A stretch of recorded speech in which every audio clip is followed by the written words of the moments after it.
Olá pessoal, tudo bem com vocês? Muito bom ter vocês aqui com a gente na Polis novamente. E o papo agora é história. Foi uma sugestão que a gente recebeu para falar sobre um assunto relacionado com história moderna. O assunto é reforma, ou reformas religiosas, ou reformas protestantes. Aparece de diversas maneiras nos livros didáticos. Alguns colocam as reformas religiosas, outros colocam a reforma protestante. Do que a gente está falando? A gente está falando de um movimento religioso que marcou exatamente o início da Idade Moderna. A Idade Moderna que teve transformações políticas, teve transformações culturais com o humanismo, teve mudanças, transformações econômicas, com o advento do capitalismo comercial. Ela também teve uma transformação de natureza religiosa, porque até ocorrerem os movimentos de reforma, ou o movimento de reforma protestante, a Igreja Católica ela predominava. Então, o que aconteceu? No século XV a gente teve esse movimento que foi liderado por um monge alemão, um padre alemão, chamado Martinho Lutero, que rompeu com a Igreja Católica. Ele denunciou uma série de práticas abusivas que a Igreja Católica vinha cometendo. Isso se explica. A Igreja Católica era a instituição mais poderosa, ou foi a instituição mais poderosa durante a Idade Média. Era dona de grande parte dos feudos. Ela tinha um poder político que até muitas vezes sobrepunha ao seu papel religioso. Então o Papa era a maior autoridade. A Igreja era dona de mais de 1/3 das terras europeias, dos feudos europeus. Então isso fez com que a Igreja passasse a ter um poder secular, um poder temporal muito grande. E aí ocorreram os desmandos. A Igreja ela esqueceu um pouquinho o seu papel religioso, espiritual, e começou a cometer uma série de erros que acabaram incomodando pessoas de dentro da própria Igreja. Lutero é o grande nome do movimento de reforma, mas antes dele, outros membros da Igreja, teólogos que também não pertenciam à Igreja, mas geralmente pessoas da própria Igreja, como John Hus, John Wycliffe, Savonarola, tentaram modificar, corrigir os desmandos da Igreja. Que desmandos eram esses? Que comportamento era esse que a Igreja adotava, que incomodava até membros da própria Igreja? A Igreja praticava a venda de indulgências, que era o que? A venda do perdão dos pecados. A indulgência é o perdão do pecado.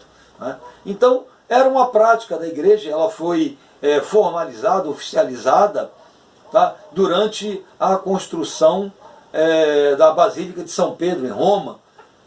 Tetzel foi um bispo que ficou encarregado de vender a indulgência. O que era isso? Eles percorriam cidades e ouviam as confissões das pessoas e ofereciam a indulgência em troca de uma contribuição dos fiéis para as obras do Vaticano. Era como se a pessoa recebesse uma espécie de passaporte para o céu. Papel mesmo, assinado pelo bispo e tal. Inclusive essa indulgência, esse perdão, ele poderia até se estender a membros da família daquela pessoa, dependendo do valor dessa doação.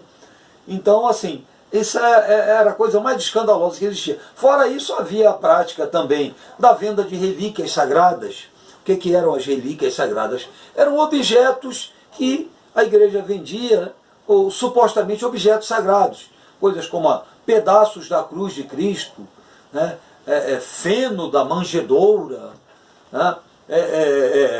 tecido, manto, do manto de São Pedro, ossos de santos e coisas assim. As pessoas compravam essas supostas relíquias, que geralmente eram coisas falsificadas, pagavam caro por aquilo, na esperança de ter um objeto sagrado, com o objetivo de ter a sua salvação assegurada. Além disso, se somavam problemas como a venda de cargos religiosos. Tá? Então, como é que a coisa funcionava?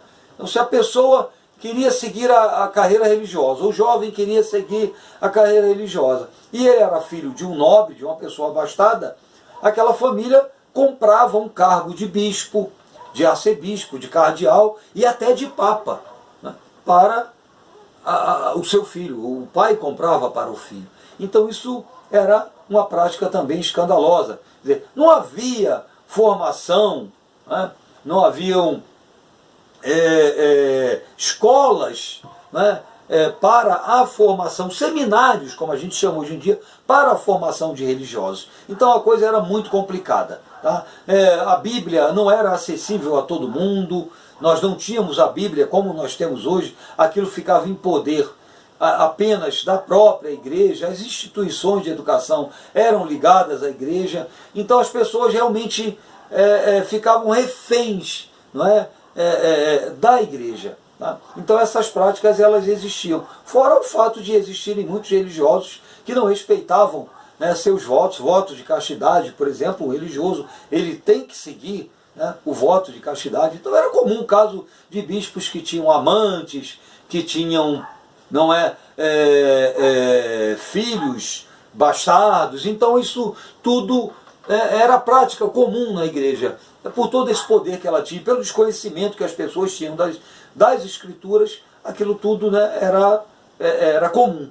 Tá? Então Lutero veio e denunciou tudo isso. É bom a gente e rompeu com a igreja, encarou a igreja, teve o apoio, evidentemente, da burguesia alemã, dos príncipes alemães. A Alemanha não era um país unificado como é hoje, era um conjunto de principados, tá, que estava submetido à cobrança abusiva de impostos do Sacro Império Romano Germânico. Então os príncipes alemães apoiaram Lutero, né? Os burgueses alemães apoiaram Lutero, porque a própria Igreja Católica condenava a prática do comércio, os juros, o lucro, né? Enquanto ela própria praticava o pior do tipo de comércio que pode existir, que é o comércio da fé. Então assim, a gente tem também, além dessas questões meramente religiosas, outras questões também que explicam esse movimento de reforma. Questões de natureza econômica, por parte, né, da burguesia, que queria uma igreja mais adequada à realidade do mundo capitalista que estava florescendo, tá? E também até questões de natureza política, tá? Porque a igreja tinha uma interferência política muito grande dentro das monarquias europeias. Isso é uma realidade. Então, qual era a maneira de se libertar disso? Muitos monarcas viram, como foi o caso do Henrique VIII na Inglaterra, que criou a igreja anglicana através do ato de supremacia, rompeu com o Papa. A única saída seria criar uma igreja nacional.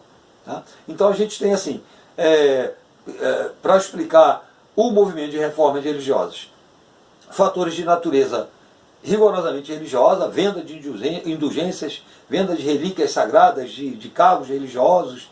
Tá?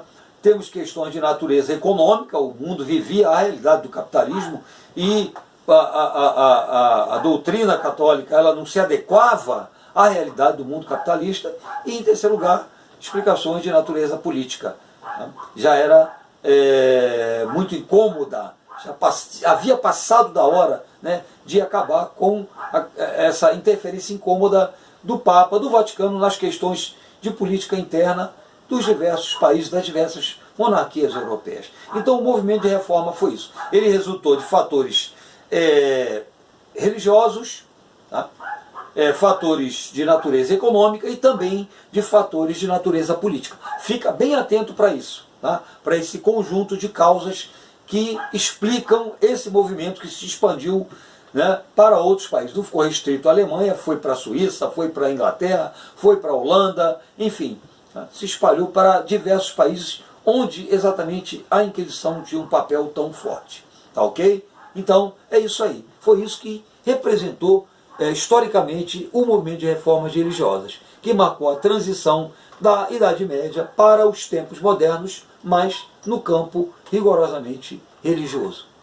Beijo para vocês e até a próxima.